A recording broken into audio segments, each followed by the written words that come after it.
दोस्तों नमस्कार। तहदीप talk show में आपका दोबारा से स्वागत है। और हमारे मेहमान सेम हैं। मैम, आज हम बात करेंगे भारत में महिलाओं के राजनीतिक प्रतिनिधित्व की।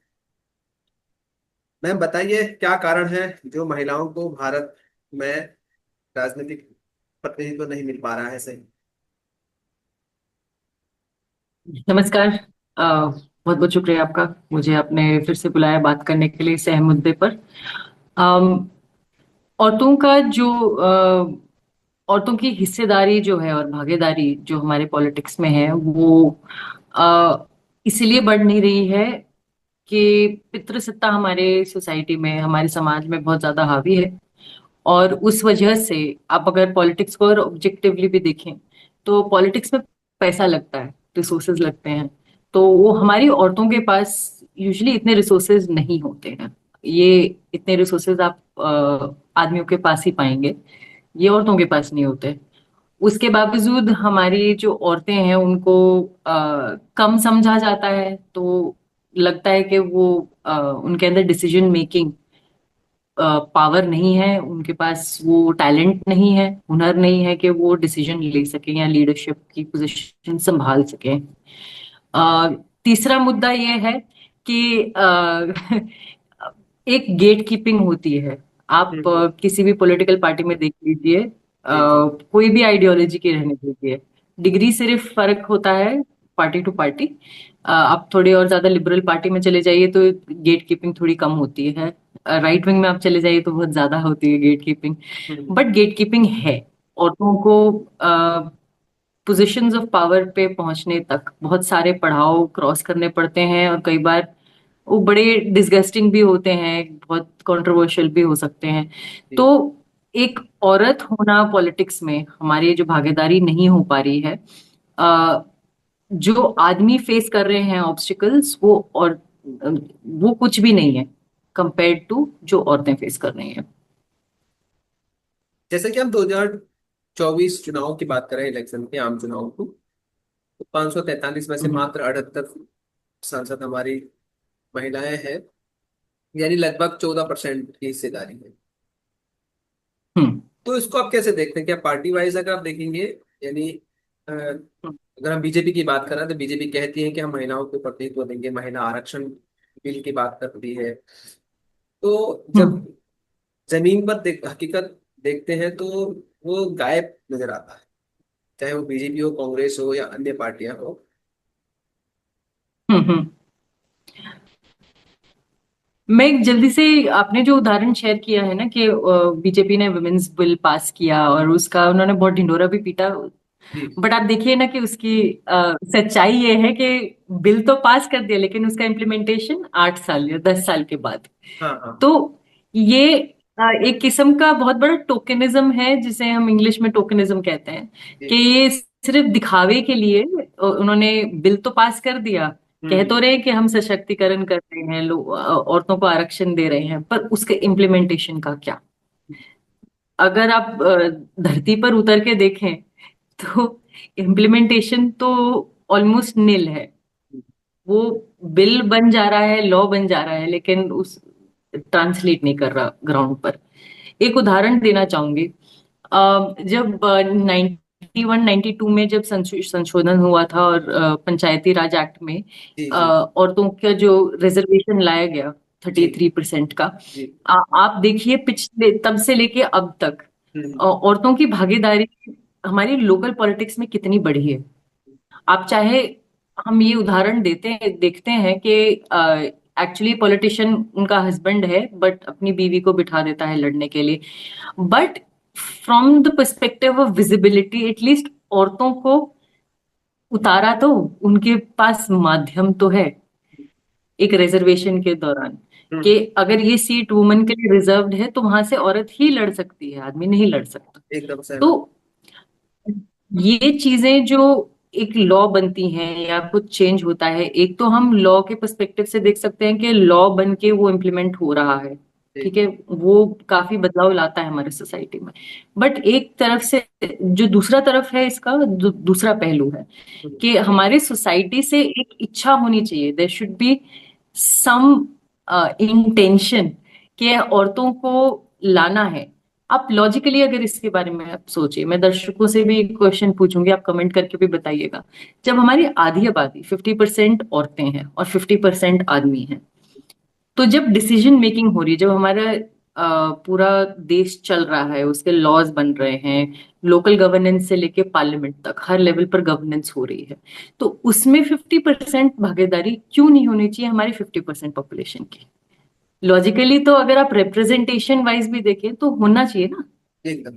बट आप देख रहे हैं पार्लियामेंट में 14%, स्टेट असेंबलीज में बहुत अगेन कम है। Very low. स्टेट असेंबली में तो बहुत कम है, सिर्फ एक बंगाल बिहार को छोड़ दें तो थोड़ा वहां पर अच्छा है, 12-13% दिखाई देता है, जबकि और राज्यों की तो हालत और ही खस्ता है। मैं गोवा से आती हूँ, यहाँ पे कुल मिलाकर 40 में से 2 एमएलए हैं लेडीज। जी तो जी जी। वही है कि बट लेकिन लोकल गवर्नमेंट्स पे आप देखिए ना, कितनी सारी पंच हैं, सरपंच हैं, लेडीज लोकल गवर्नेंस में, पंचायत में, म्युनिसिपैलिटी में कर रही हैं काम, और काफी हम्म सालों से अब करती आ रही हैं। तो ये दोनों तरफ से, एक तो लॉ बनना हम्म। और दूसरा सोसाइटी की तरफ से इच्छा होना, ये दोनों चीजें हैंड इन हैंड जाती हैं, तभी कुछ बदलाव होगा। इसको कैसे देखते हैं, मतलब क्या महिलाएं राजनीति में नहीं आना चाहती हैं, या आती हैं तो उनके साथ कुछ गलत व्यवहार भी होता है, या उनको मजबूर किया जाता है गलत व्यवहार के लिए पार्टी के अंदर? क्योंकि एक्चुअली मैंने देखा है, आईटी कंपनी में मैंने काम किया है या प्राइवेट सेक्टर में काम किया है, तो वहां पर होता है कि महिलाओं को या लड़कियों को दबाने की कोशिश होती है, या उनका शोषण करने की कोशिश होती है, हम्म शारीरिक तौर पर, मानसिक तौर पर। ये चीजें हमने फील की है। हम्म। देखिए, आखिरकार आदमी भी मनुष्य मनुष्य है, औरत भी मनुष्य है। जी तो अगर आदमी को रुचि है अपने आसपास के पॉलिटिक्स के थ्रू एंगेज करके चीजों को बदलने का, तो आप, क्या नहीं लगता आपको कि औरतों को भी सेम ही रुचि होगी? जी। ऐसा तो नहीं है ना कि औरतें पॉलिटिक्स के लिए बनी ही नहीं है, ऐसा हम्म लोगों के दिमाग में धारणा है।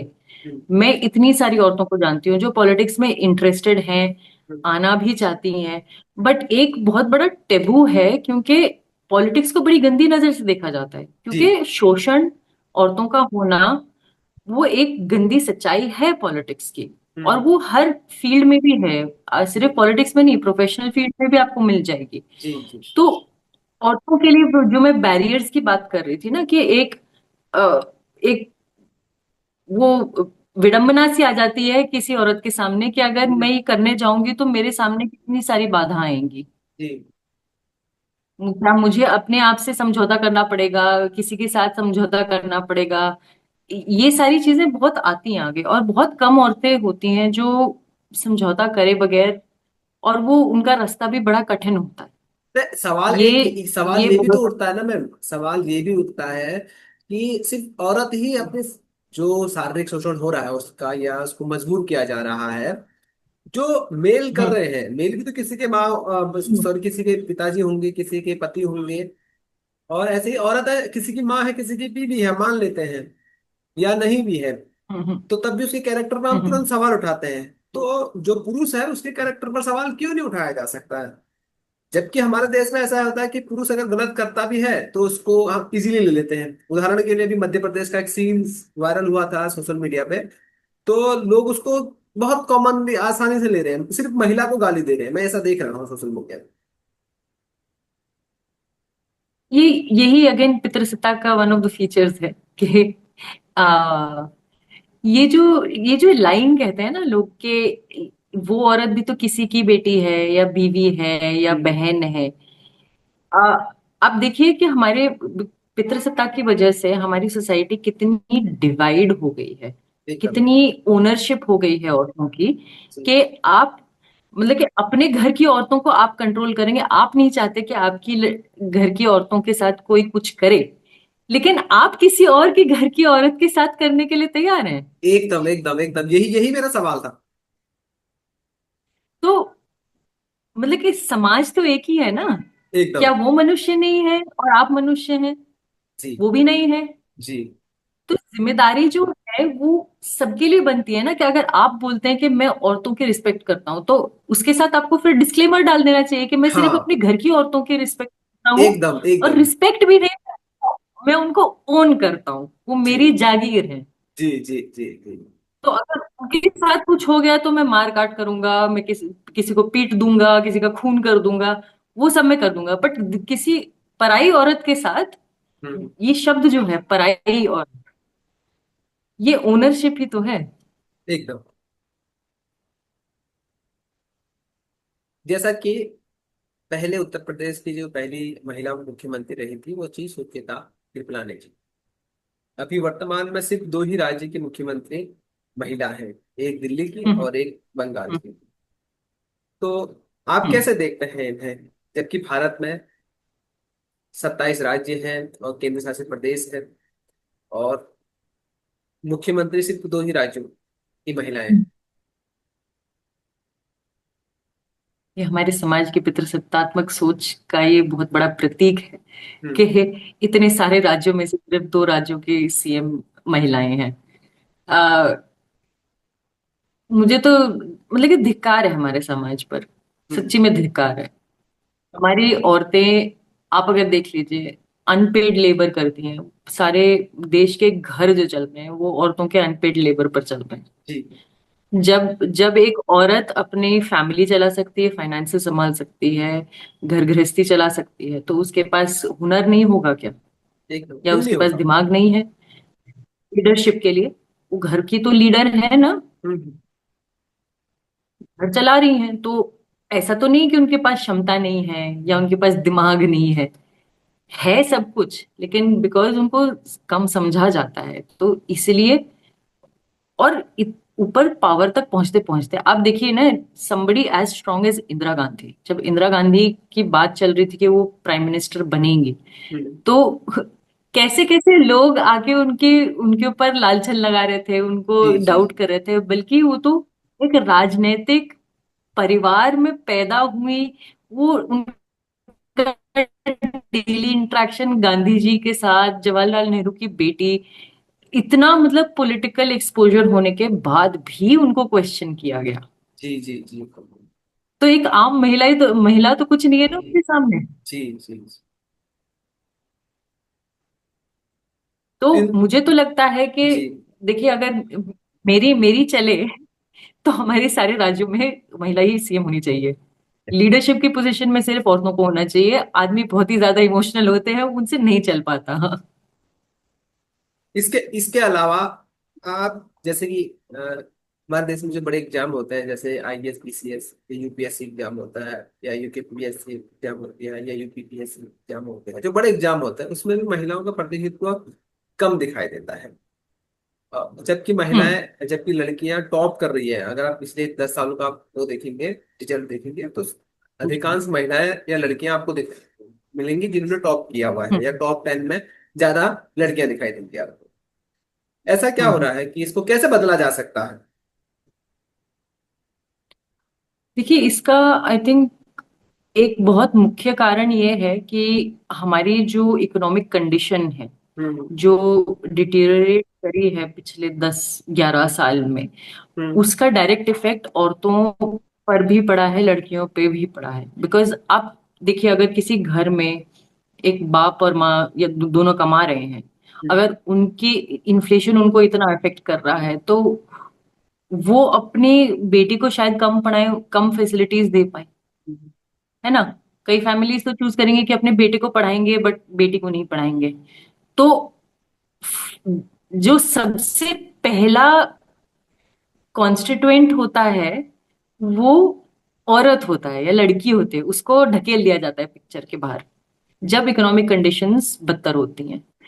तो आप देखेंगे औरतों के राइट्स, औरतों का पार्टिसिपेशन इन द वर्कफोर्स, आप वो भी स्टेटिस्टिक निकाल के देख लीजिए। 2016 के बाद साल दर साल औरतों का जो पार्टिसिपेशन है वर्कफोर्स में वो गिरता जा रहा है। ऑल्दो टॉप कर रही हैं लड़कियां एवरी ईयर, बट उनका पार्टिसिपेशन घटता जा रहा है बिकॉज अगेन इकोनॉमिक कंडीशन। और स्पेशली जब एक फासीवादी गवर्नमेंट पावर में होती है, तो ये अटैक्स होना वुमेन्स के राइट पर, वो इट्स ऑलमोस्ट नेचुरल, वो करना ही शुरू कर देते हैं। तो मैं इसको इस नजरिए से देखती हूँ कि लड़कियां बहुत परिश्रम कर रही हैं, बहुत मेहनत कर रही हैं।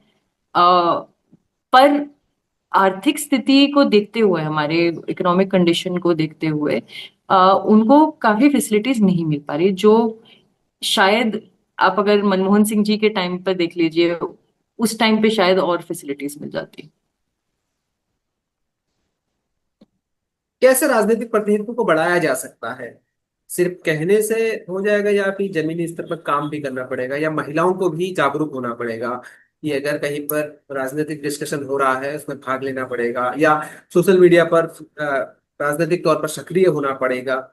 जबकि महिलाएं इन चीजों से बचती हैं, हम्म महिलाएं नहीं बल्कि अधिकांश लोग राजनीतिक चीजों से बचते हैं। हम्म। नहीं, देखिए, हम अगर बैठ बैठ के एक्सपेक्ट करेंगे कि सामने से कुछ चेंज होगा पार्टीज की तरफ से, तो वो नहीं होने वाला। औरतों को खुद लड़के अपनी जगह बनानी पड़ेगी। मैं अपनी खुद की जर्नी की भी बात करूं तो बहुत सारे लोग थे, नहीं चाहते थे कि मैं पार्ट बनूं पार्टी का। चिढ़ते भी थे, जेलेसी भी थी, बहुत कुछ था।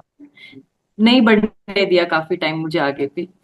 पर एक एक वो दृढ़ निश्चय जो होता है ना, कि भाई मुझे करना है, मुझे बोलना है, वो औरतों में आना बहुत जरूरी है। और कैसे लोगों से मतलब कि लड़ना, किसी के बहकावे में नहीं आना, प्रेशर में नहीं आना, ये सारी चीजें औरतों को खुद जिम्मेदारी लेनी पड़ेगी। बिकॉज कोई उनको बिठा के जगह नहीं देगा। जैसे हमारी पितृसत्तात्मक सोच है, हमारा समाज है, कोई उनको जगह देगा नहीं।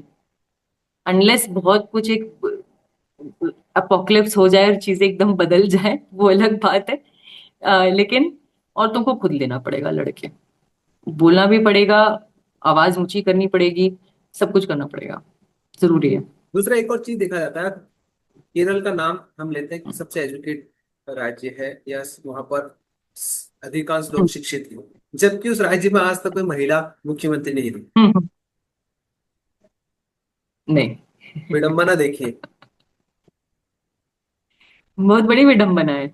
इसका पैरेलल एग्जांपल मैं यूएसए दे देती हूँ ना। जी। केरला तो बहुत ही शिक्षित है। हाँ हाँ। आप यूएसए देखिए, वर्ल्ड पावर है, जी बट जी आज तक कोई भी महिला नहीं बन पाई प्रेसिडेंट। जी जी जी एक अनसेड रूल है जी कि सबसे हाईएस्ट पोजीशन जाएगी आदमी को, औरत को नहीं जाएगी। जी जी। और यही सेम चीज हमारे यहाँ पे भी है। आप ये शेड्स पूरे दुनिया में देखते हैं, हमारे देश में थोड़ा सा और भी अद्भुत है, कास्ट का फैक्टर ऐड करते हुए। जी जी जी बट कॉन्सेप्ट सेम है कि पोजीशन ऑफ पावर जो सबसे हाईएस्ट होगी किसी भी जगह पे, वो औरत को नहीं जाएगी, वो आदमी को ही जाएगी। वही, भारत में अभी जितने भी मुख्यमंत्री रही हैं महिलाएं, अधिकांश अपर कास्ट से दिखाई देती है। एक मायावती को छोड़ दिया जाए तो मायावती एससी वर्ग से आती है। इसके अलावा उमा भारती और शायद ये जयललिता।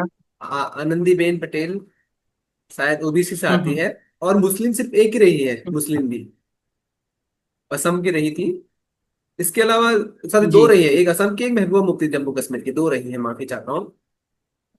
जी जी जी जी जी। जबकि जो ये दोनों जो बनी है, ये भी अपने पिता की राजनीति को आगे बढ़ाते हुए बनी है। एक सिर्फ मायावती को छोड़ दिया जाए, तो आप या देखिए। उमा भारती को छोड़ दिया हाँ, जाए, जो अपने दम पे जिन्होंने राजनीति में आके अपना स्थान बनाया। तो आप देखिए ना कितना कठिन है। जी इतना सब कुछ होने के बाद भी जी कितना मुश्किल है। तो आप सोचिए, जिनके पास वो पॉलिटिकल कैपिटल या सोशल कैपिटल नहीं है जी। उस पड़ाव तक पहुंचने के लिए, तो उनके लिए कितना कठिन है। और इसके अलावा महिलाओं को क्या करना चाहिए? क्या ऐसे कानून के लिए आंदोलन करना चाहिए कि पिता की संपत्ति में उन्हें अधिकार मिले? दहेज के बदले में लोग कहते हैं कि दहेज इसलिए दिया जाता है कि जो संपत्ति में अधिकार नहीं दिया या हिस्सा नहीं दिया, वो दहेज के रूप में दे दिया बेटी को। तो क्या ये चीजें महिलाओं को सोचना चाहिए? ये सही है कि अधिकार नहीं दिया तो हमने दहेज दे दिया है, तो जी फिर आप जी जी। उनके पति की फैमिली को क्यों दे रहे हैं? लड़की को दे दीजिए ना डायरेक्टली। ये जब मैंने परसों आपसे बात की थी पहले वीक में, उसके बाद मेरे को किसी दोस्त ने बोला कि यार दहेज की जो परंपरा है वो इसका भी एक वो है, फैक्टर है।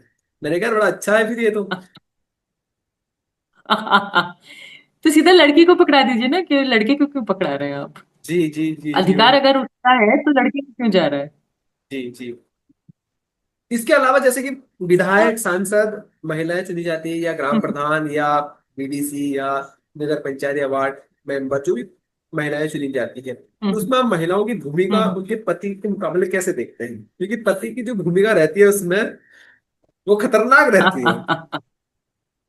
हाँ, बहुत ही कम औरतें होती है जो एक्चुअली इंडिपेंडेंट थिंकिंग लीडर्स हैं, जो काउंसलर बन गई हैं या पंच या सरपंच बन गई हैं, हम्म जो एक्चुअली अपना दिमाग लगा के काम कर पाती हैं। हम्म बाकी सब तो पीछे रिमोट कंट्रोल से चलते हैं ना, अपने पति पति के रिमोट कंट्रोल से। हम्म। वो सिर्फ गद्दी गर्म करने के लिए। इसका उदाहरण है ना, वो जो सीरीज आई है अमेजोन प्राइम पर, पंचायत करके। पंचायत। उसमें हाँ, सरपंच लेडी है कहने जी को, जी। बट है तो उनके प्रधानपति। हस्बैंड पीछे से चला रहे हैं सब कुछ। जी। हाँ जी, प्रधानपति। और उनको जब ले जाया गया इंडिपेंडेंस डे के लिए, तो उनको हमारा नेशनल एंथम भी नहीं आता था, उनको लिखना पढ़ना भी नहीं आता ठीक से। जी तो देखिए, एक लेवल पे मुझे सहमति है कि भैया कुछ नहीं तो करके एक विजिबल देखने के लिए तो औरत बैठ गई ना पद पर। जी जी। उतना उतना तो हो रहा है, लेकिन यहाँ पे जाके हमें नहीं सिमटना है ना। यहाँ पे नहीं बात खत्म होती। औरतें अगर पद पर बैठ रही हैं तो उनको एक ऑटोनॉमी, एक इंडिपेंडेंस चाहिए ना, कि वो उस पोजीशन को एक पूरा अपना दे पाए 100%। वो हमारा समाज अलाउ नहीं करता, क्योंकि उनको लगता है कि औरतें तो बुड़बक होती है, इनका दिमाग नहीं होता, ये क्या करेंगी, इनको पता नहीं है। अरे भाई, अगर नहीं पता है तो जिम्मेदारी आपकी बनती है ना, कि आप उनको सिखाएं, उनको बताएं। नहीं नहीं, आप पुरुष सिखाएंगे भी नहीं, पुरुष बताएंगे भी नहीं, और उनको पुरुष बुड़बक बताएंगे। पुरुष जन्म से सीख के आता है, जबकि पुरुष को जन्म एक महिला ही देती है। ये चीज है। खैर छोड़िए, इस हाँ संवाद को हम यहीं पे विराम देंगे। आशा करेंगे हम जी कि जब हमारा देश आजादी का 100वां जश्न मनाए, 100 वर्ष का, तो तब महिलाओं को भागीदारी बड़ी हो, 50% की भागीदारी मिले, लोकसभा, राज्यसभा, विधानसभा, ग्राम पंचायतों में भी, जी और आगे आए तो ही जी। बेहतर रहेगा, तभी तो ही हमारा देश बदल पाएगा। नहीं, बिल्कुल। मैं तो मैं तो ये कहूंगी औरतों से कि भाई, इनकलाब का नारा लगा के लग जाइए काम पर। जी। जब तक मांगेंगे नहीं, जब तक लड़ेंगे नहीं, तब तक मिलेगा नहीं अधिकार। वो तो प्रकृति का एक नियम भी है, जब तक आप लड़ोगे नहीं तब तक कुछ नहीं मिलता है समाज में, सिर्फ आपको दबाया जी जाएगा और आपका शोषण होगा। जी, बिल्कुल बिल्कुल। बहुत बहुत धन्यवाद, आपने बोलने का मौका दिया। और सारे दर्शकों को भी शुक्रिया, जो जो देखेंगे। धन्यवाद धन्यवाद।